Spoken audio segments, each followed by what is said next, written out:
নমস্কার। আজকের suspense story চ্যানেলে আপনাদের সকলকে স্বাগত।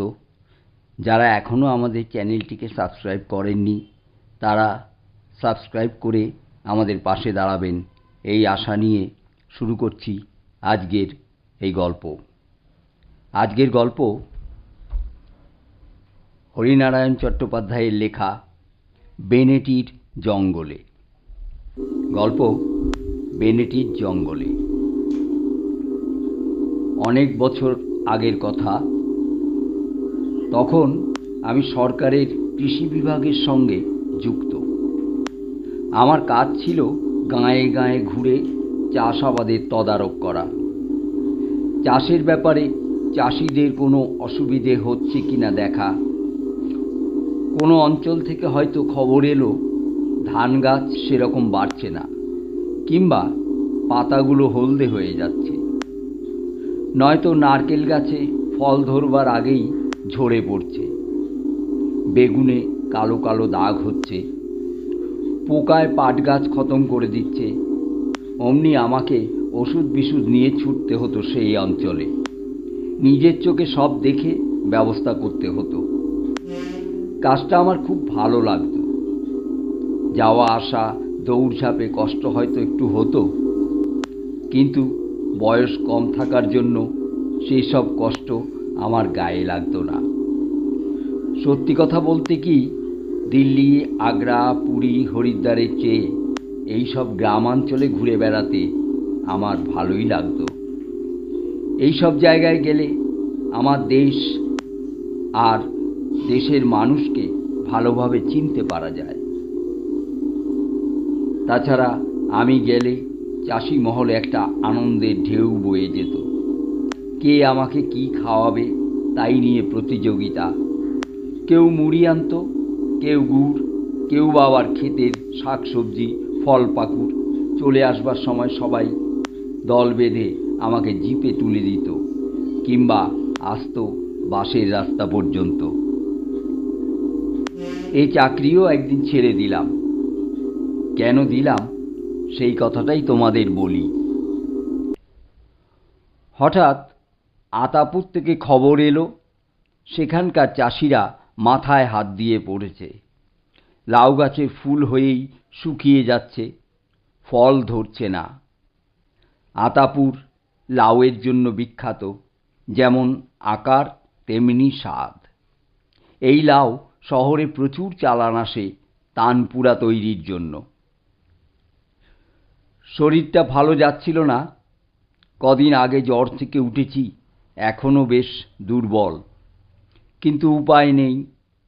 আতাপুরের চাষিদের বিপদে পাশে গিয়ে দাঁড়াতেই হবে। আরও এক অসুবিধে হলো, আমাদের তাওয়ে 3টে জিপ, 2টো গেছে নবদ্বীপ আর বীরভূমের দিকে।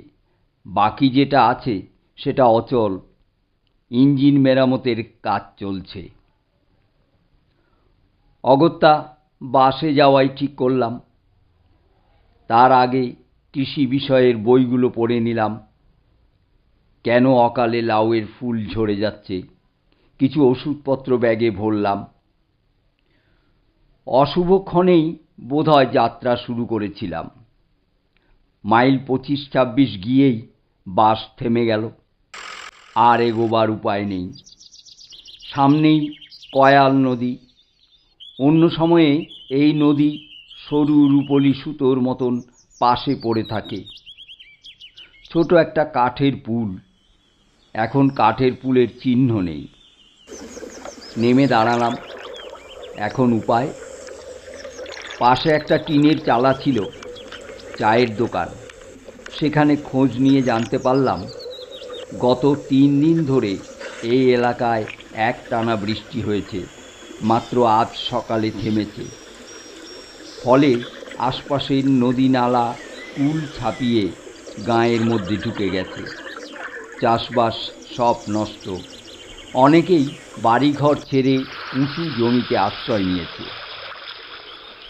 সর্বনাশ! এখন কি উপায় হবে? এতটা পথ এসে ফিরেই বা যাই কি করে? চায়ের দোকানের লোকটিকে জিজ্ঞাসা করলাম, লোকটা মাথা চুলকে বলল, আতাপুরের খবর ঠিক জানি না, তবে গাঁটা একটু উঁচু জমির ওপর, বোধহয় বন্যার জল ঢোকেনি। আতাপুরে যাব কি করে? কেন, নৌকো করে বল্লভডাঙ্গা চলে যান, সেখান থেকে পায়ে হাঁটা রাস্তা আছে রায়চণ্ডী হয়ে আতাপুর। তবে পথে জল পড়বে কিনা জানি না। ঠিক করলাম বরাত থেকে রওনাই হব। আকাশের অবস্থা খুব ভালো নয়, বৃষ্টি থেমেছে বটে, তবে আকাশ জুড়ে কালো মেঘ ঘোরাফেরা করছে। যে কোনো মুহূর্তে বৃষ্টি শুরু হয়ে যেতে পারে। তার ওপর ফিরে যাওয়ার রাস্তাও বন্ধ। বাস ফেলে রেখে ড্রাইভার আর কন্ডাক্টর সরে পড়েছে। সামনে দেখলাম কয়াল নদীতে গোটা তিনেক নৌকো পারাপার করছে। ব্যাগ কাঁধে ফেলে একটা নৌকোয় চেপে বসলাম। মিনিট 20 মধ্যেই ওপারে বল্লভডাঙ্গা পৌঁছে গেলাম। রায়চণ্ডী পর্যন্ত অনেকেই সঙ্গী হলো। তারপর আতাপুরের রাস্তায় আমি একলা। মনে হলো এদিকে বন্যার প্রকোপ বেশি নেই, কিন্তু আতাপুরের কাছাকাছি গিয়েই দেখলাম দুপাশে জলের স্রোত, ক্ষেত খামার সব জলের তলায়, দুপাশের বাড়ি খালি, লোকজন সব সরে গেছে।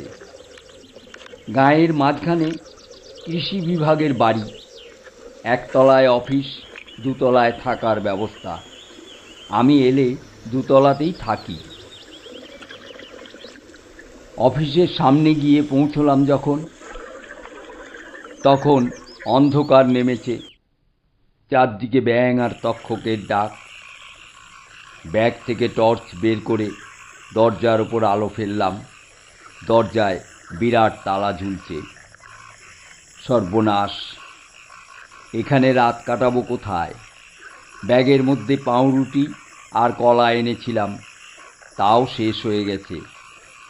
আশপাশের বাড়ি বন্ধ, লোকেরা আশ্রয়ের জন্য যে যেখানে পেরেছে পালিয়েছে।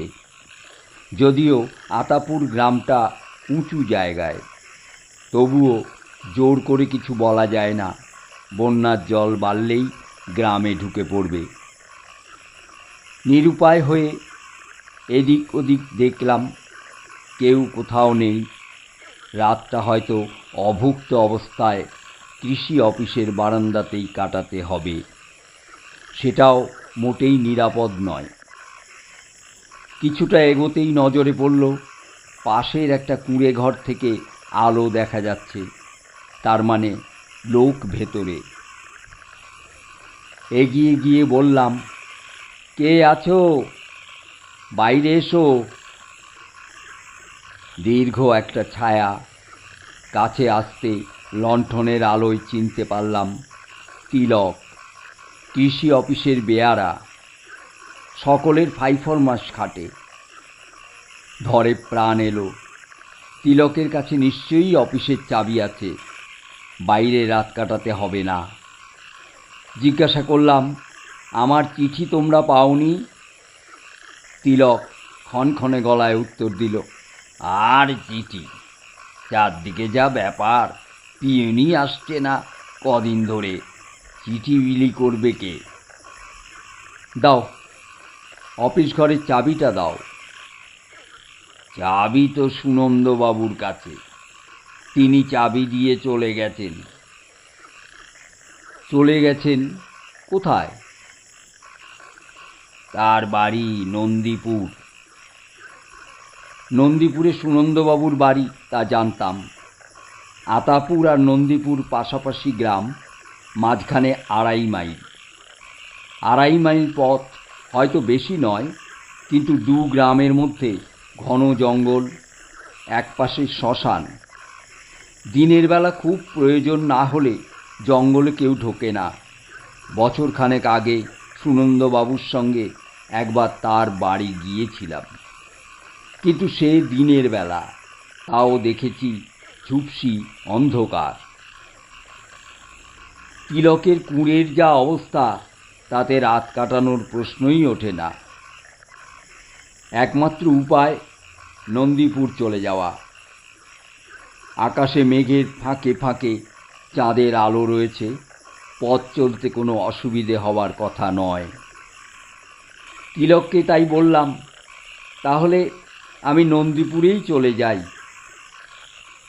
এই রাতে? এছাড়া উপায় কি? এখানে থাকবো কোথায়? খাবো কি? তা অবশ্য ঠিক। চলে যান রাম নাম করতে করতে। রাম নাম করতে হবে কেন? মাঝখানে শ্মশান পড়বে তো, অপদেবতাদের উপদ্রব, তাই বলছি।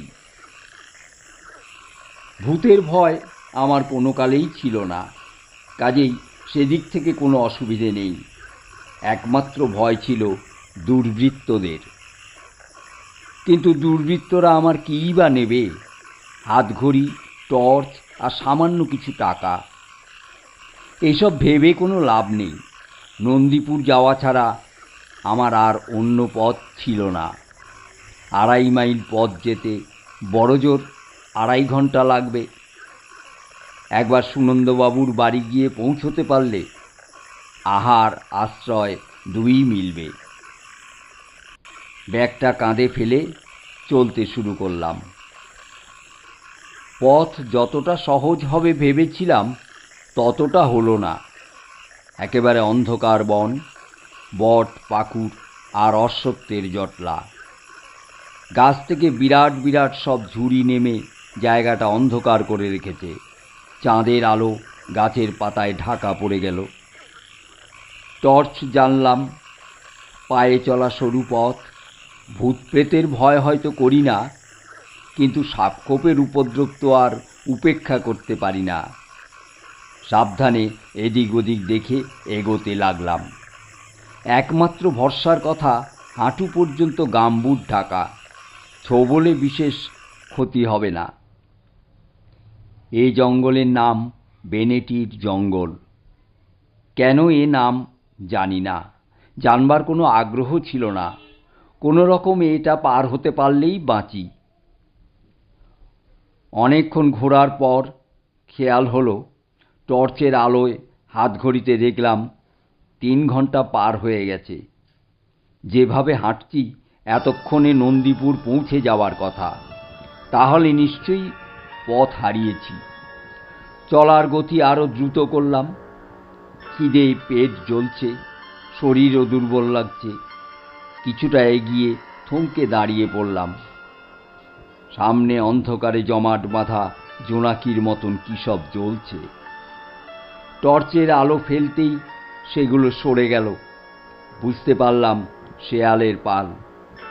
টর্চটা এদিক ওদিক ঘোরাতেই দেখলাম চারদিকে মরার খুলি আর হাড় ছড়ানো।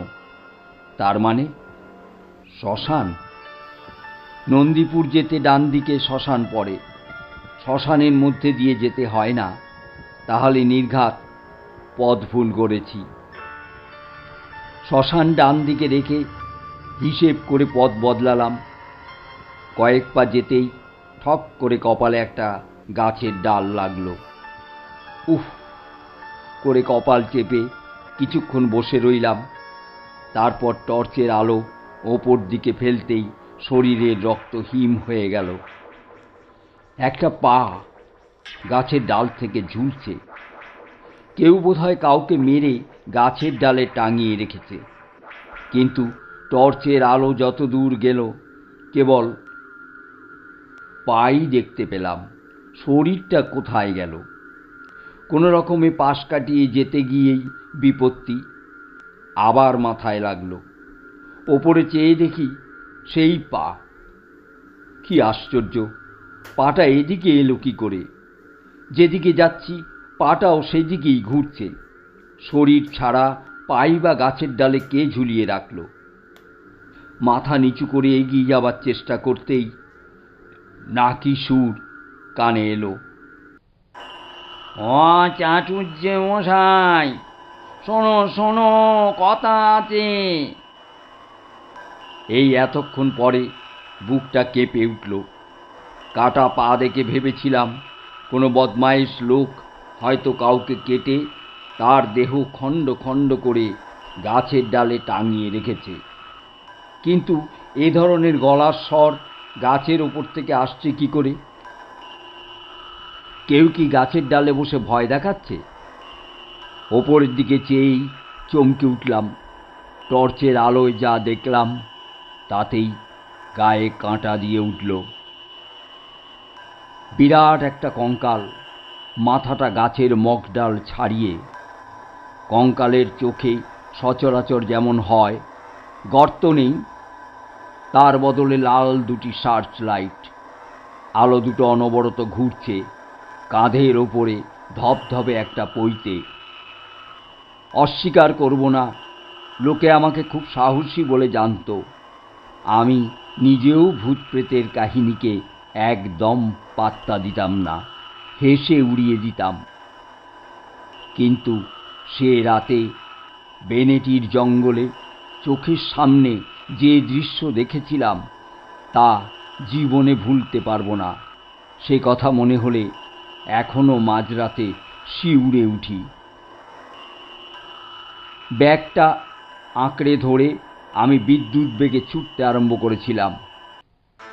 কি হলো রে, ছুটছিস কেন? কথাটা শুনে যা। মনে হয়েছিল গলাটা যেন ক্রমেই কাছে আসছে। প্রত্যেক গাছের ডালে বিরাট আকারের সেই কঙ্কাল পা। নিশ্চিত মৃত্যু বুঝতে পেরে আমি পাগলের মতন ছুটতে শুরু করেছিলাম। কাঁটা গাছ, হাত পা ক্ষত বিক্ষত। কতবার যে গাছের শিকড়ে পা আটকে পড়েছিলাম তার ঠিক নেই, তবু সেই নাকি সুর থেকে রেহাই নেই। ওরে, তুইও বামুন, আমিও বামুন, তোকে কিছু করব না রে, একটু দাঁড়া। বেনেটির জঙ্গল ছাড়িয়ে যখন সুনন্দবাবুর দরজায় পৌঁছেছিলাম তখন রাতের অন্ধকার কেটে ভোর হচ্ছে। শরীরে আর এক বিন্দু শক্তি অবশিষ্ট ছিল না।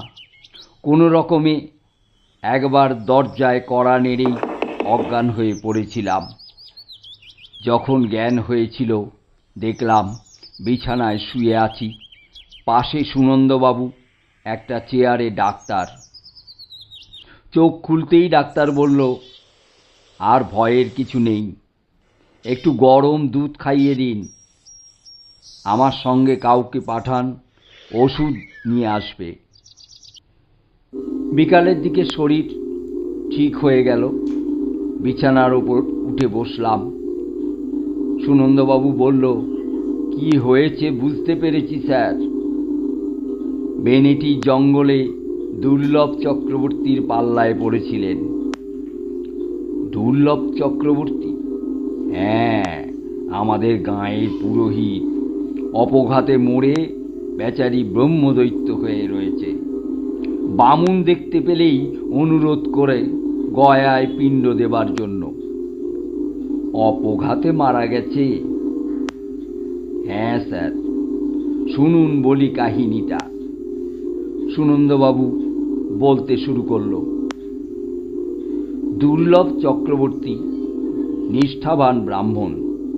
আশপাশের গাঁয়ে পুজো, বিয়ে, পৈতে, অন্নপ্রাশনের কাজ করে যা উপায় করতেন তাতেই তার বেশ চলে যেত। বাড়িতে শুধু বউ আর একটা ছেলে। কিন্তু ভগবান মানুষকে সব সুখ দেন না। ছেলেটা বিশ্ব বখাটে, লেখাপড়া করলই না, বদমাইশির জন্য স্কুল থেকে নাম কেটে দিয়েছিল। বাপ বুঝিয়েছিলেন, আমার সঙ্গে চল, বাড়ি বাড়ি পুজোর কাজ শিখবি। ছেলে সেসব কথা কানেও তুলত না। একদিন অবস্থা চরমে উঠেছিল। দুর্লভ চক্রবর্তীর জ্বর, অথচ গাঁয়ের জমিদার বাড়িতে নারায়ণ পুজো। জমিদারি আর নেই, কিন্তু জমিদার বাড়ি নামটা আছে। মাসকাবারি বন্দোবস্ত, ভালোই দক্ষিণা। দুর্লভ চক্রবর্তী ছেলের খোঁজ করলেন, ছেলে নেই, ভোরে আড্ডা দিতে বেরিয়েছে। জমিদার বাড়ির লোক এসে চেঁচামেচি করে গেল। ছেলে ফিরল দুপুরবেলা। দুর্লভ চক্রবর্তী কাঁথা জড়িয়ে হাওয়ায় বসেছিলেন। রাগে অগ্নিশর্মা হয়ে ছেলেকে যাচ্ছে তাই গালাগাল করলেন, খড়ম ছুড়লেন। খড়ম ছেলের গায়ে লাগল না। ছেলেটিও অকাল কুষ্মাণ্ড। উঠানের ওপর একটা বাঁশ পড়েছিল, তাই তুলে নিয়ে সোজা বাপের মাথায়। দুর্লভ চক্রবর্তী ছিটকে পড়েছিলেন। চারদিকে রক্তস্রোত। ছেলে নিখোঁজ। কবিরাজ আসার আগেই সব শেষ। সেই থেকে দুর্লভ চক্রবর্তী বেনেটি জঙ্গলে বটগাছের ডালে বাসা বেঁধেছেন। কারো ক্ষতি করেন না, কেবল বামুন দেখলেই অনুরোধ করে গয়ায় পিণ্ড দেবার জন্য।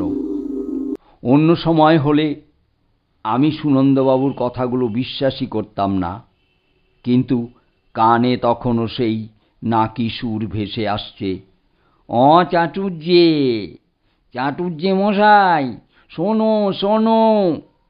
চোখ বন্ধ করলেই দেখতে পেলাম বীভৎস কঙ্কাল মূর্তি, কাঁধে পৈতা, দুটি চোখে আগুনের গোলা।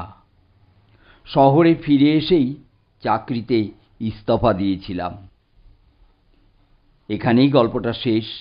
গল্পটা কেমন লাগলো অবশ্যই আমাদের কমেন্টে জানাবেন। আমাদের চ্যানেলটিকে লাইক, শেয়ার ও সাবস্ক্রাইব করতে ভুলবেন না। ধন্যবাদ।